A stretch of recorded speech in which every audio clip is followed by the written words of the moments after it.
안녕하세요. HLB 금융위원회 증권선물위원회 일명 증선위는 오늘 24일에 열릴 예정입니다.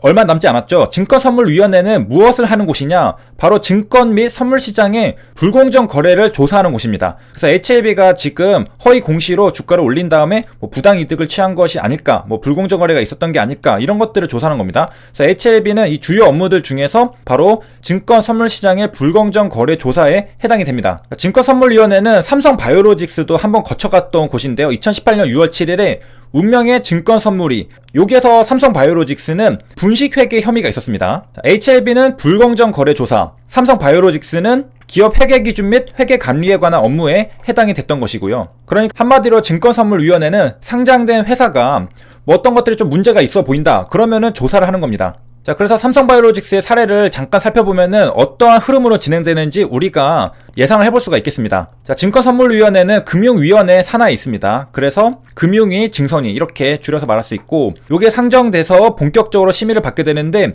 자, 세 차례 감리위가 열렸습니다. 요게 예선이고 본선이 증선입니다. HLB는 지금 증선위를 앞두고 있다라는 겁니다. 그리고 자, 그래서 감리위는 뭐였냐? 예선이잖아요. 주요 쟁점에 대해서 의견을 내는데 그치고요. 자, 본선인 증선위에서 드디어 판정이랑 제재 수위를 결정하게 됩니다. 그러니까 HLB는 증선위에서 이제 판정이 나는 거죠. 그래서 어떻게 되는지가 관심이 쏠리고 있는 것입니다. 삼성바이오로직스는 분식회계였으니까 분식회계에 대한 판정, 제재 수위가 결정이 되는 것이었고, 그래서 기업들 입장에서는 증선이 좀 피를 말릴 수가 있는 게 한 번에 끝나지 않을 것. 그래서 증선이 회의가 몇 번이 될지 모르겠지만은 한 번에 끝나지 않을 것이라고 최정우 금융위원장이 이때 말했습니다. 그래서 듣고 말하는데 충분한 시간을 갖도록 해야 한다. 어떻게 보면은 기업에게 대변할 수 있는 그런 시간들을 많이 준다라고도 볼 수가 있겠습니다. 자, 이에 따라서 삼성바이오로직스 분식회계 혐의 관련해서 증선위는 2차례에서 3차례 열릴 예정이다, 이렇게 나와 있고요. 그 다음에 이제 결론은 어떻게 나느냐?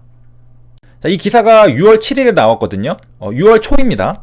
결론은 이달 말이나 다음 달 초에, 그러니까 한 달에서 2달 정도 걸려야지 증선위의 결론이 나온다. 그러니까 HLB가 이달 24일에 열리면은 대략 한 달, 2달 뒤에 증선위 결론을 우리가 알 수가 있다, 이렇게 볼 수가 있는 것이고, 그 다음에 이제 삼성바이오로직스 뿐만 아니라 과거에 대우조선해양 분식회계 때도 증선위가 3차례 개최된 바가 있습니다. 자, 그래서 대부분 이제 분식회계 관련해서 혐의가 있어가지고 조사가 있었고, HLB는 그것보다는 이제 불공정 거래 쪽에 해당이 된다라고 볼 수가 있겠습니다. 증선위는 누구로 구성이 되어 있느냐? 금융위 소속 공무원 2명이랑 민간 출신 전문가 3명으로 구성이 되어 있다고 하는데, 이번에 HLB 증선위를 진행하려면은 이제 민간 출신 전문가는 아마도 임상시험 전문가여야 될 것입니다. 그래야지 임상시험의 결과를 HLB가 실패에 가까운데 성공으로 허위 공시했는지 안 했는지 그런 것들 판단에 도움을 줄 수가 있을 테니까 말이죠. 그리고 HLB는 또 회사 자체적으로 또 자료들을 잘 준비해서 소명을 할 테고요. 자, 그래서 삼성바이오로직스는 회계 분식이었으니까 민간 출신으로 경영전문대학원 교수, 공인회계사회 윤리위원, 경영전문대학원 교수.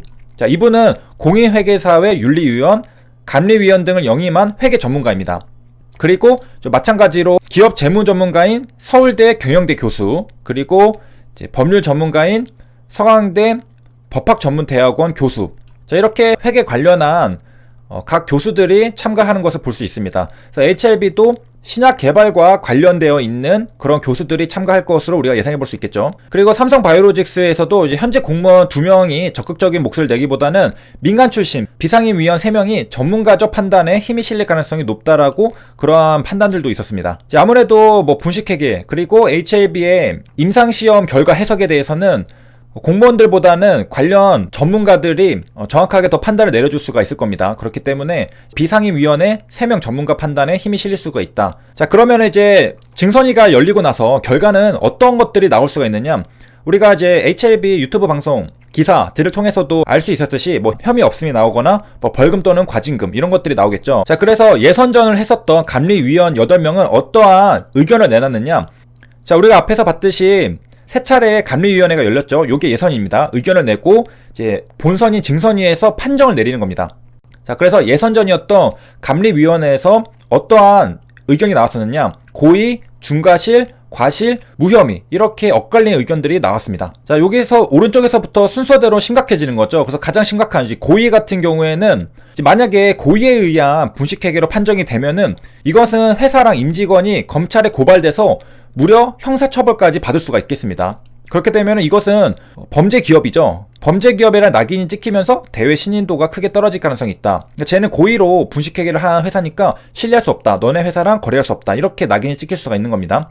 자, 그런데 이제 중과실이나 과실 정도에 그친다면은 검찰 고발을 면할 수가 있고, 뭐 과징금, 대표이사 해임 권고선에서 마무리가 될 수 있다라고 합니다. 자, 그리고 이제 사건의 흐름을 보면서 HLB랑 비교를 해보면은 HLB는 지금 여기 증권선물위원회에 있는 것입니다. 자, 여기에 있는 건데, 자, 처음 시작 어떻게 되느냐? 삼성바이오로직스 금융감독원에서 5월 1일에 특별 관리를 실시하고 분식회계 혐의를 적발했습니다. 자, 이게 이제 관리위원회로 바통이 넘어가서 5월 17일, 25일, 31일 총 3차례 심의를 했다고 했잖아요. 자, 여기에서 의견이 일치되지 않았습니다. 그래서 다수랑 소수 의견을 구분해서 증권선물위원회에 전달했습니다. 자, 여기에 뭐 고의, 중과실, 과실, 무혐의 등 정말 다양한 의견들이 나왔던 거죠. 요런 것들을 지금 증권선물위원회에 넘겼고, 자, 그렇기 때문에 얘기할 게 많잖아요. 지금 감리위원회 예선전에서 또 의견들이 정말 다양했기 때문에 최종은 금융위원장은 한 번에 끝나지는 않을 것, 이렇게 말했던 것으로 우리가 볼 수 있겠습니다. 자, 그런 다음에 판정이 나오게 됩니다. 한 달에서 2달 사이에 판정이 나와서 그 결과들을 알 수가 있게 되고요. 자, 그런데 이제 증선이를 앞두고 있는 상태에서